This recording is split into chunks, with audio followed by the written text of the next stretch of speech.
entonces vamos a explicar las causas y consecuencias de los hechos más relevantes de 1492, todos ellos ocurridos durante el reinado de los Reyes Católicos.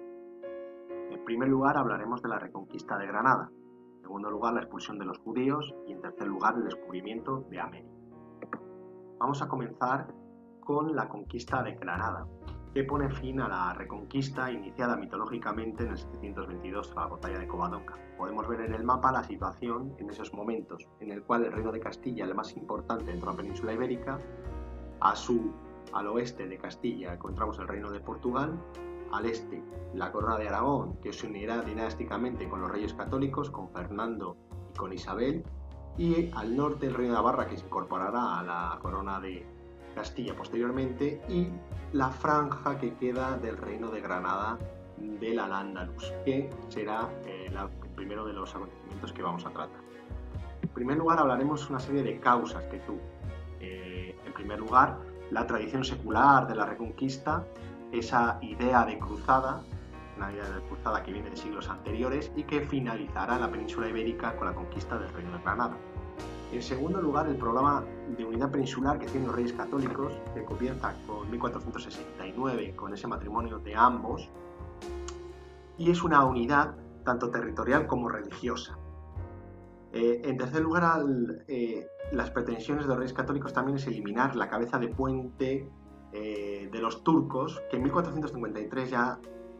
son un gran peligro en el Mediterráneo, con la conquista de Constantinopla, y que cruzaban las costas levantinas españolas, además unido al peligro bereber, al peligro de los piratas de la costa del norte de África, que acosaban las costas mediterráneas españolas. Es, además, poner límite a esas invasiones de años y siglos anteriores, como la de almorávides, almohades o beneteirinos. En cuarto lugar, es para promover la participación de ambos reinos en una conquista común y poner fin a esa disgregación de la península y poner fin al último bastión del Al-Ándalus, del musulmán en la península. Y como última consecuencia también es la desintegración del propio sultanato, del propio reino de Granada, por las disensiones entre las diferentes facciones que se dan entre el padre Abd ibn Hassan y sus hijos Boabdil y Yusuf, y una vez que Boabdil se hace con el poder, entre Boabdil y Yusuf. Aquí tenemos la imagen de los protagonistas de esta conquista de Granada, tenemos a Boabdil en la imagen de la derecha y tenemos a los reyes católicos en la imagen de la izquierda. En la conquista de Granada habría que hablar, o hablaríamos sintéticamente, de que participa o es impulsada por una bula de cruzada del Papa Sixto IV en 1482, la creación por parte de los reyes católicos del impuesto de cruzada, además de subvenciones del clero, los préstamos de la Mesta, esta organización de ganaderos, sobre todo la oveja merina, y de las ciudades, además de la participación de las tropas de los nobles y de la Santa Hermandad, y las contribuciones de judíos y musulmanes de la zona cristiana.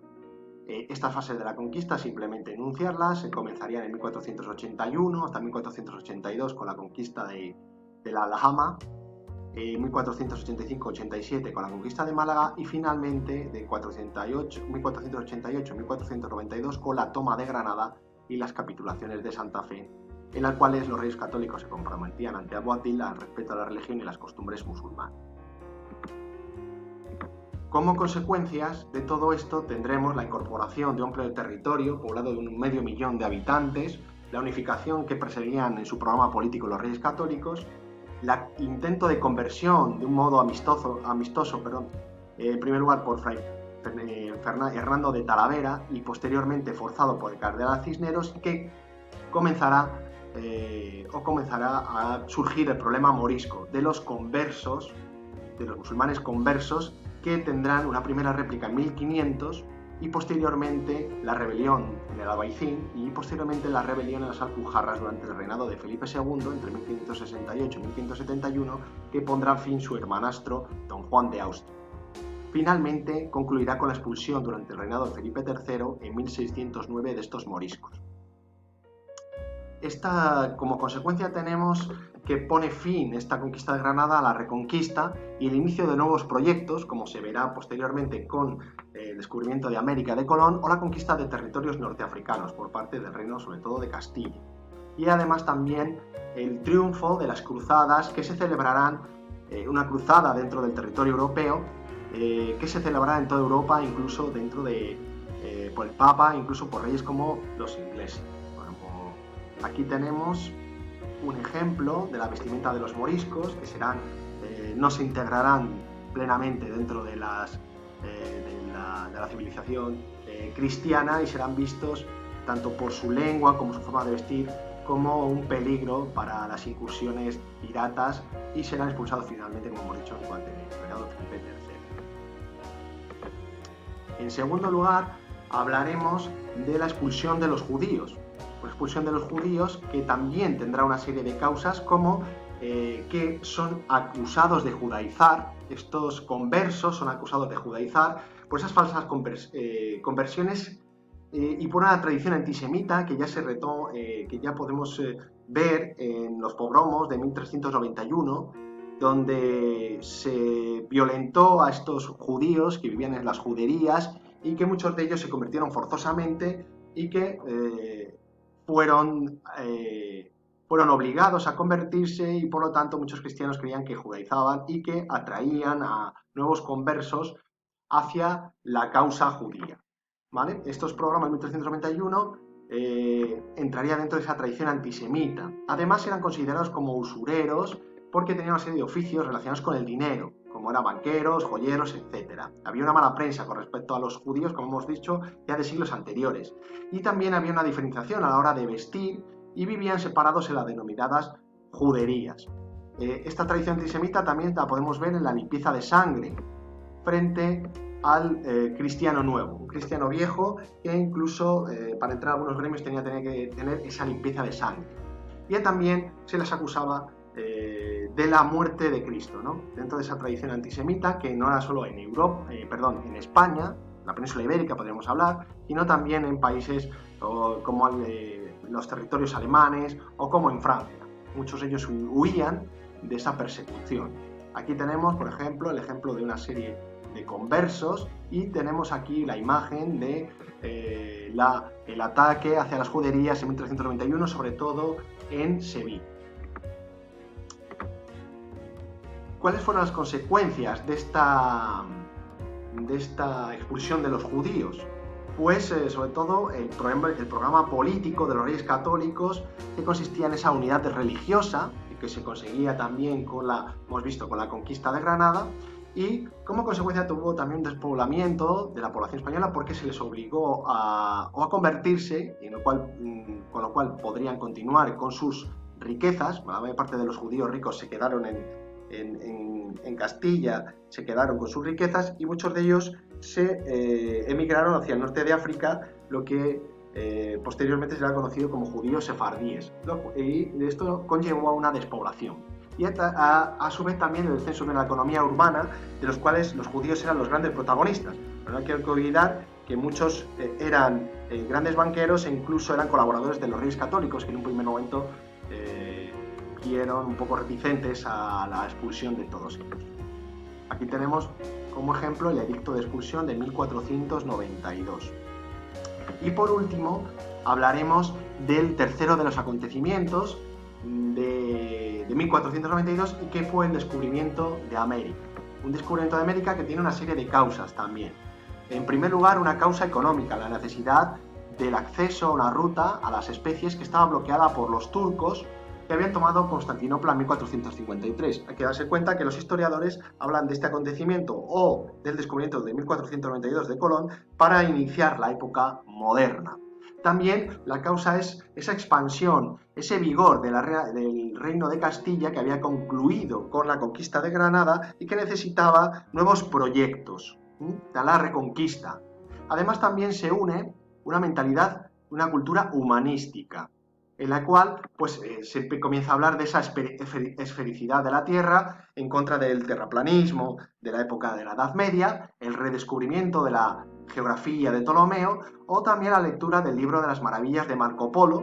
Y también esa mentalidad de la cultura monística se ve en el impulso al conocimiento de exposiciones geográficas y del conocimiento. También tenemos una mayor capacidad técnica con nuevos inventos como el astrolabio o la brújula, o como el nuevo timón, además también de nuevas embarcaciones como son las naos y las carabelas. Y también tenemos el impulso de la cartografía con los portulanos, y por último, como causa, la rivalidad entre Portugal y Castilla por esa nueva ruta, por encontrar esa nueva ruta. Los portugueses estaban adelantados, ya que Bartolomé Díaz había conseguido en 1488 doblar el Cabo de Buena Esperanza, es decir,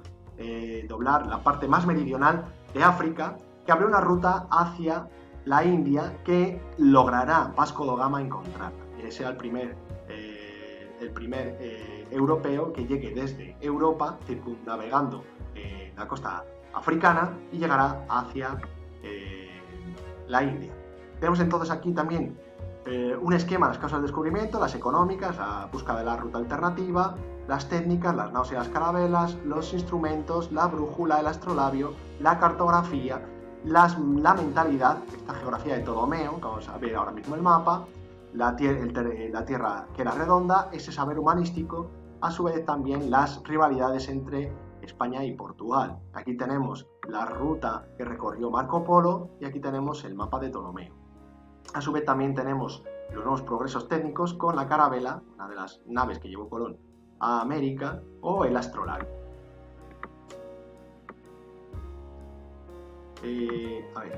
Vamos a ver. Simplemente añadiríamos que Colón llegó a América el 12 de octubre de 1492 tras las capitulaciones de Santa Fe,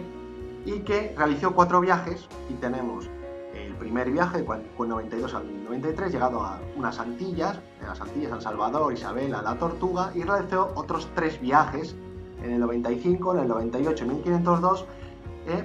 circunnavegando por estas Antillas, las grandes y las pequeñas Antillas, y luego la isla de Cuba, y también llegó a tocar el continente, aunque él desconocía que eran unas nuevas tierras, como bien sabéis, y no le puso el nombre de América, sino fue Américo Vespuccio, debido a que él sí que se dio cuenta de que era un nuevo continente. Finalmente, como de las consecuencias, lo que primero tenemos que decir es que es un descubrimiento de nuevas tierras y una expansión castellana y también posteriormente europea. Esta expansión hará que tenga que haber unas negociaciones entre los dos grandes países, digamos, del arco atlántico, que llevan a cabo una serie de expediciones, como son Portugal y España, y que tuvo que reeditarse el Tratado de Alcasóvar de 1479 tras la guerra entre los reyes católicos y Juana la Beltraneja y el rey de Portugal,